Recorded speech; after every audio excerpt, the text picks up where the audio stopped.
Hey, I'm Joel. Thanks for watching The Joy of Fixing. This is a short video edit of the longer video that we did painting our minivan with Farm Tough Rustoleum, the Rustoleum Farm and Implement paint. We made about a 45-minute video, and for those of you just looking for a quick version, this one's, I don't know, way under 15.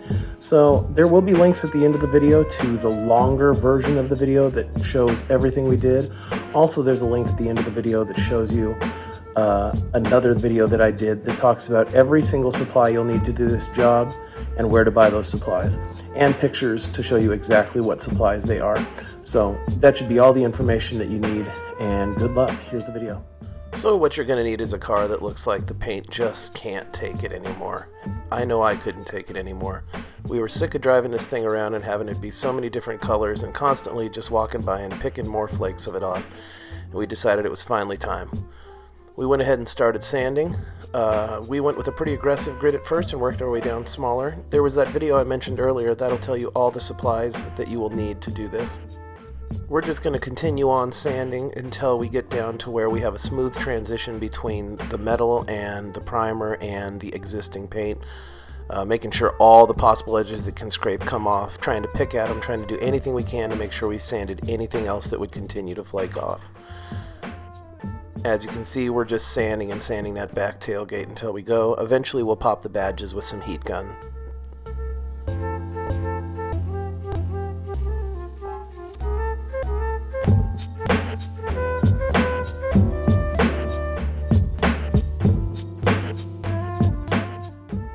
Now this vehicle had one of those old clear bras installed where it's laminated to the hood, and after a few years it just started cracking and deteriorating. Huge chunks of it missing, tons of crackles, and we tried to get it off with the heat gun and a scraper, but ultimately that did not work for this. And what we ended up having to go with was a chemical stripper. Once again, in that video I mentioned earlier with the supplies, I'll show you the right stripper. There's about 50 different strippers you could buy at Home Depot, and I found the one that seemed to work good for us. Go ahead and apply it with a chip brush liberally on the area that you need stripped, and after about 15 minutes it'll start peeling away like this, and it's actually pretty fun and entertaining to watch.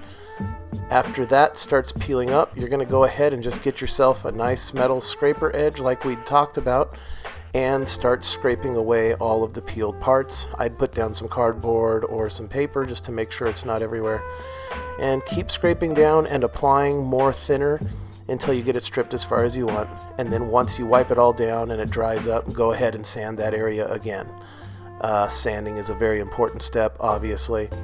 Once you've sanded down all the severely bad parts, you're going to start working your sanding wider off those portions on lighter grit papers until you eventually get to your lightest grit paper and cover the entire body, or at least the entire portion of the body that you're looking to apply new paint to.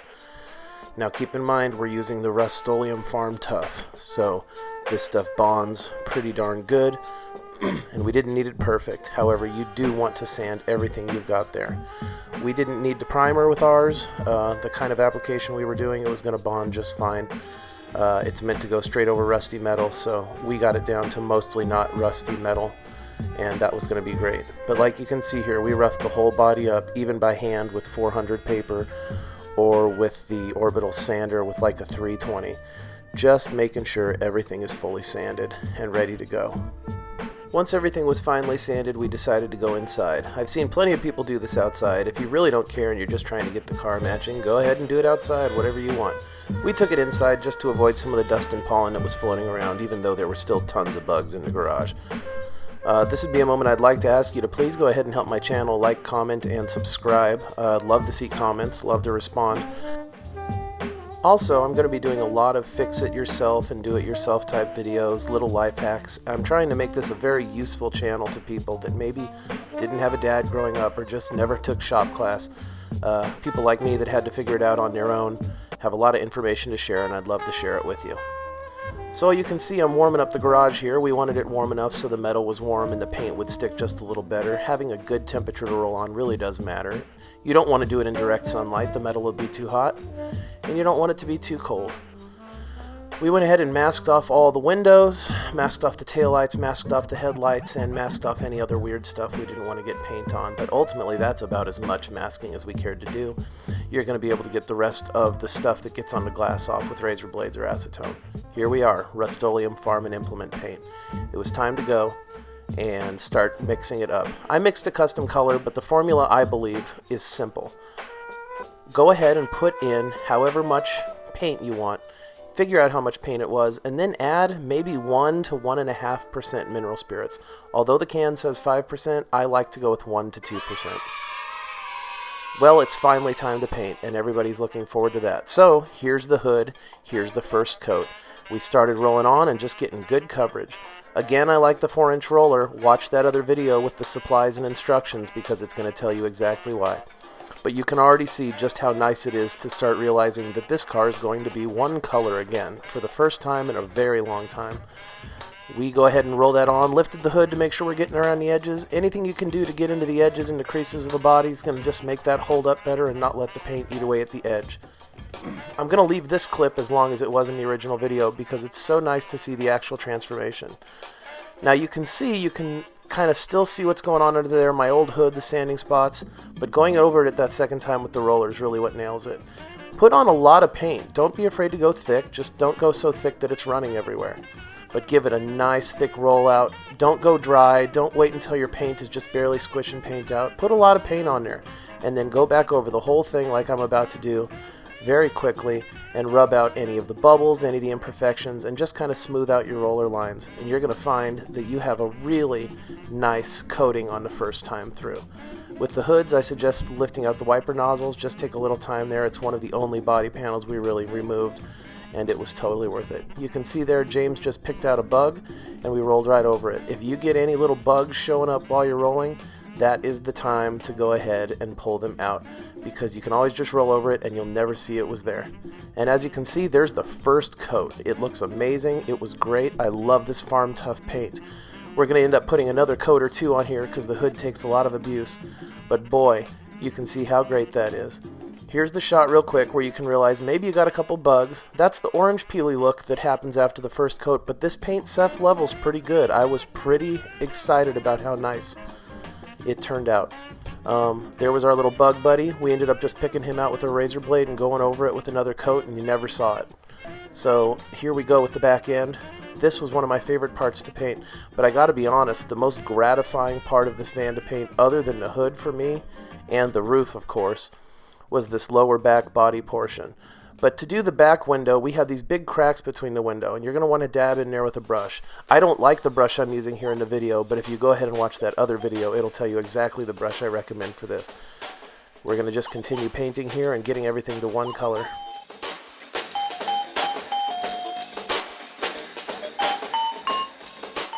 Now, like I said, this was one of the most gratifying body panels to paint back here, because you really see a transformation on the back end area that you use a lot.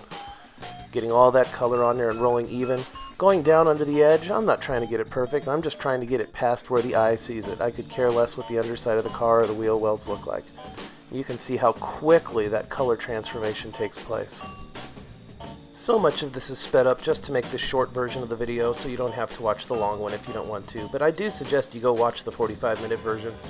Every panel being painted here is so gratifying, and there's so much to learn from every single panel that we painted.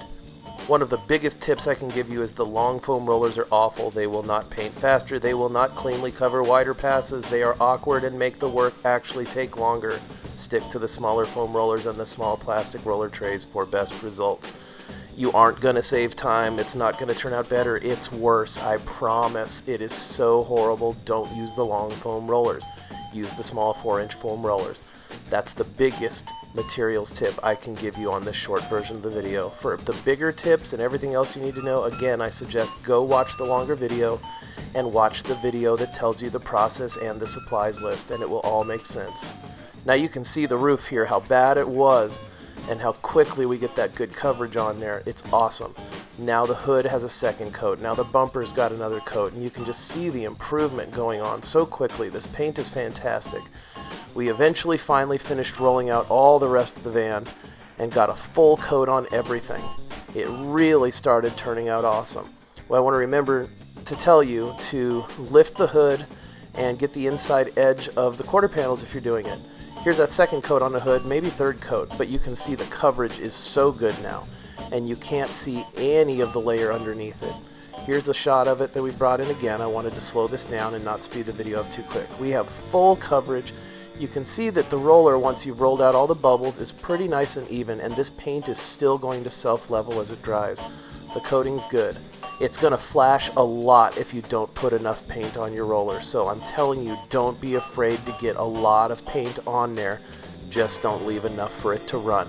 Now again, you can always do more and more coats, but at the end of the day, on that final coat, if you don't have enough paint in it, it's still going to be flashy because it's going to show where you rolled with a heavily loaded roller and where you rolled with a roller that just didn't have enough paint left in it.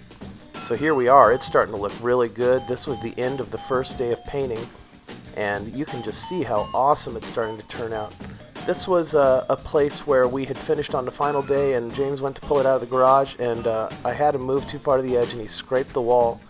And this paint was still wet, and it still didn't strip it all off down below the paint. So we're just touching that up with a brush again, and this paint is tough. I mean, it grinded against the edge of a metal garage frame, and it was only 24 hours old, and it held up awesome. So this paint is already proving how tough it is, and it wasn't even finished drying.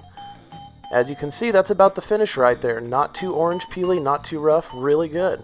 We really liked it, and so now what we're going to do is strip off all the masking tape, and you can see finally everything's one color, and it's tough. The roof looks awesome. Finally, that roof is looking good, and that was the first part of the car that really started going, although I'd put another coat on the roof if I could. Don't be afraid to grab yourself a scratch and polish kit and do your headlights. After all this work, you might as well have clear headlight lenses too, or it's going to look pretty dumb. And finally, here it is pulling out of the garage for the first time, looking nice and clean and shiny. The paint isn't even dry 48 hours here, but dry enough that the bugs aren't going to hurt it. And it was going to be shady for the next day or two, so we didn't have to worry about direct sunlight heating it up too much. But as you can see, that turned out pretty good for some roller paint and a bucket of Farm Tough Farm and Implement Rustoleum paint. I recommend the Rustoleum Farm and Implement paint because you skip so many steps you do with other Rustoleum. It's so simple if you just know the right way to do it. And again, I suggest for you to watch that video of the supplies and process that I'll link at the end of the video here, as well as the full-length video. Guys, again, if you could please help by liking, commenting, and subscribing, I appreciate it, and thanks for watching.